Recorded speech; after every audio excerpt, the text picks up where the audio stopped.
presentation today focused on the Costa's levels of questions and student engagement by blending Costa and Bloom's taxonomy. So we said if we want students to truly retain what they've learned, then we need to make the learning interactive. The strategy that we looked at today was interactive charts.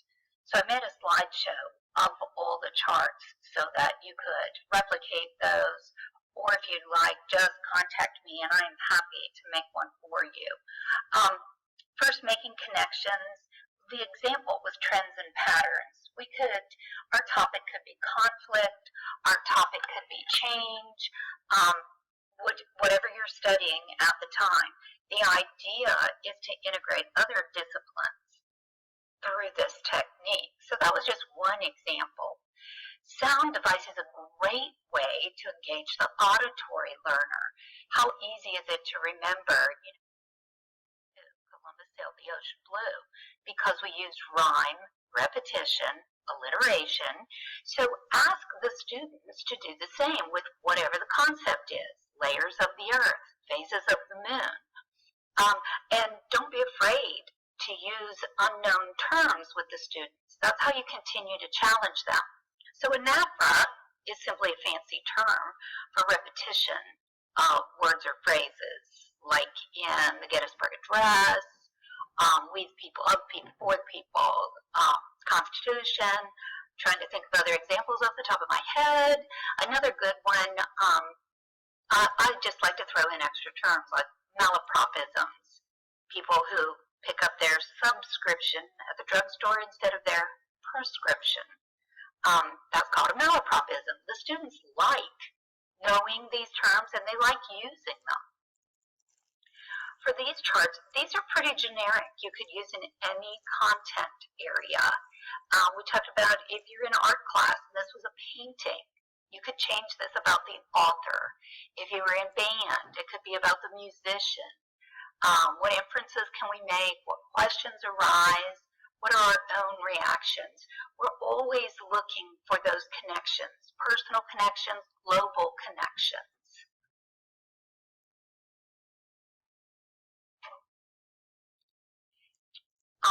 These charts are simple implementation, strict content for math, content for social studies, choice charts.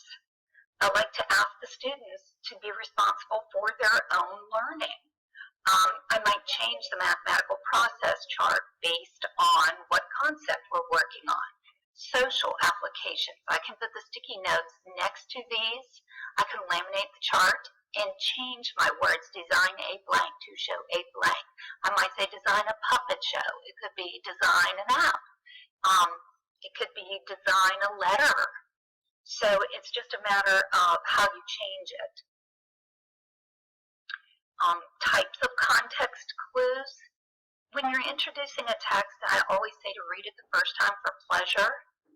Sometimes it's good to do a cold read, and this time we're only looking for 5 new words. Highlight 5 new words.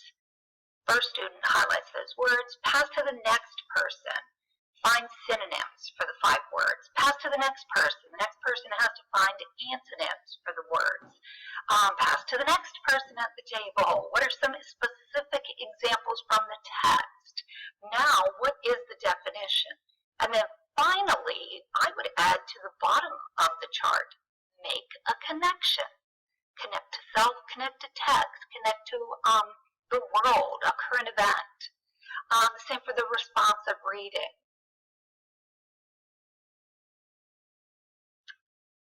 Figurative language. I loved incorporating figurative language with math. Linear equations. Write a simile for a linear equation. What's a hyperbole for angles? And sometimes I had them just include the word oxymoron in their word problem. Other times they had to actually comprise one on their own. A great chart for informational text. Predict, connect, imagine. I cut apart the text and give different students in the group different passages to read and give them a different assignment. Number these. Number one, predict. Number two, connect. Pass it around. Change the job for the chart before you use it twice. That keeps it fresh. It keeps it interactive. Keeps the kids challenged and interested. At that, we just made this up. I know I've told you many times about our little paper tree we had on the wall with a basket of die-cut apples. And we said, take a bite, B-Y-T-E, out of the technology tree. And each time we learned a new piece of technology, we wrote it on the apple, hung it on the tree, and took time to investigate and decide how we could apply that. So ask the students, find an app for predicting change. Find an app that can teach dependence. I mean, these are like higher level tasks that really cause the student to take time to ponder and plan. Evidences. We need more evidences. Just be wary.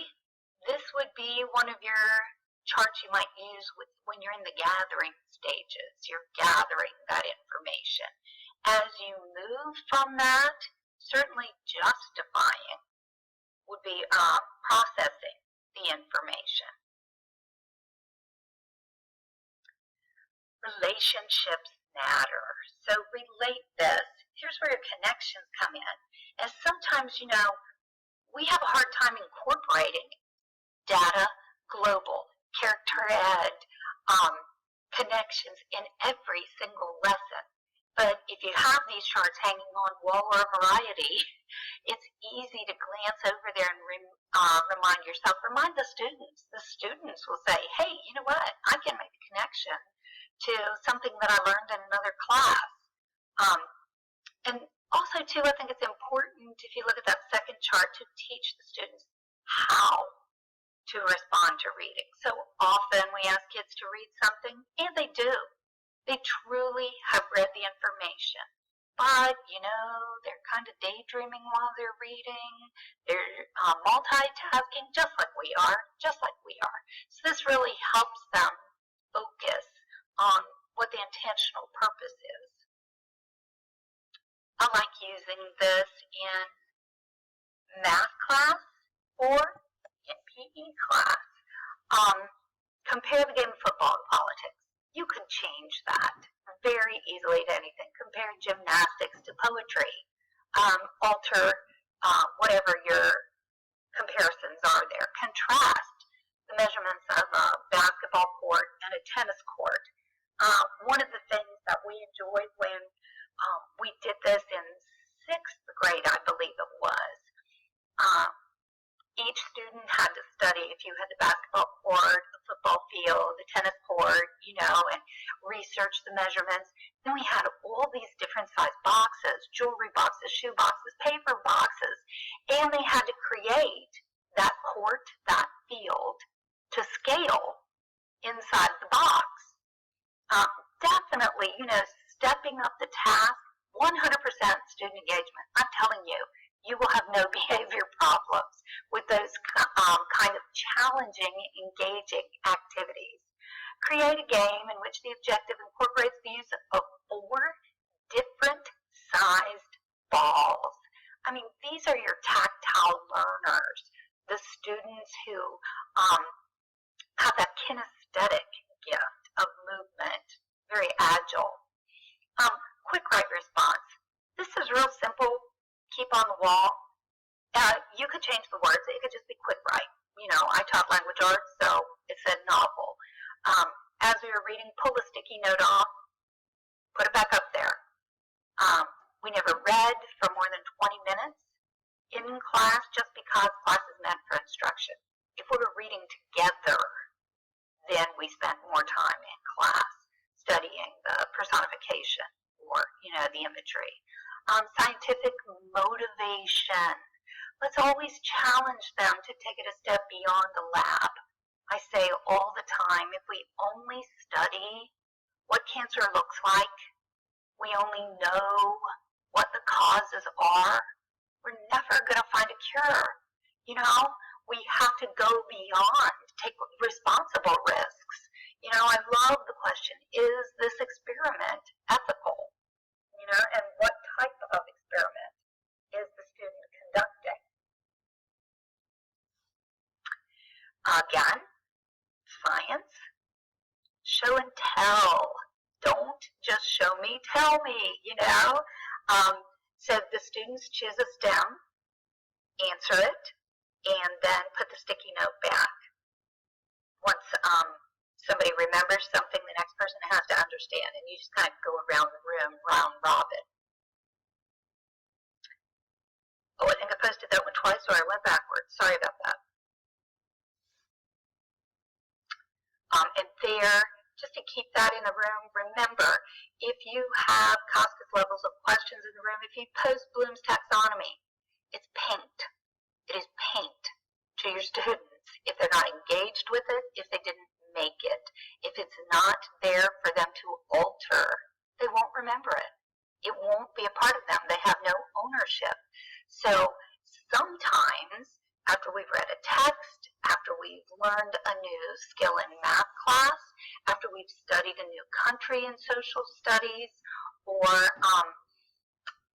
music, learned about a new painter in art class, each student has to choose a different word, okay, and use that in a sentence. So if I said, define altruism, that's my exit ticket today. Tomorrow there's a sticky note on each student's desk, and I might have the sticky note that said define altruism from another student. So then they complete the task. So the learning is ongoing. Learning is a process that never ends. And these just, I don't know if you can even see inside the handles of the brushes, but we put different questions, different prompts for each level of understanding. Can you rap? The kids love this. They just connect to the word rap. Restate, answer, improve. And it's just real simple. If you ask the students to write, a response after they read a chapter in the book, remember to rap, and they'll restate, answer, improve. And then finally, since our theme today was questioning, I Googled a bunch of different songs. These are the top 15 from one website. I'm sure they're different on another. I might ask the students to connect this to whatever we're learning. And it just keeps the students, I don't like to be predictable, let's put it that way. So how could they connect this song title to math class? How could they connect it to what they're learning about in science class or the lab for today? Could they write directions for solving area perimeter based on the tune to one of these songs? Just different ways of engaging, integrating, connecting, and keeping learning fresh. I hope you learned something new. Thanks a lot.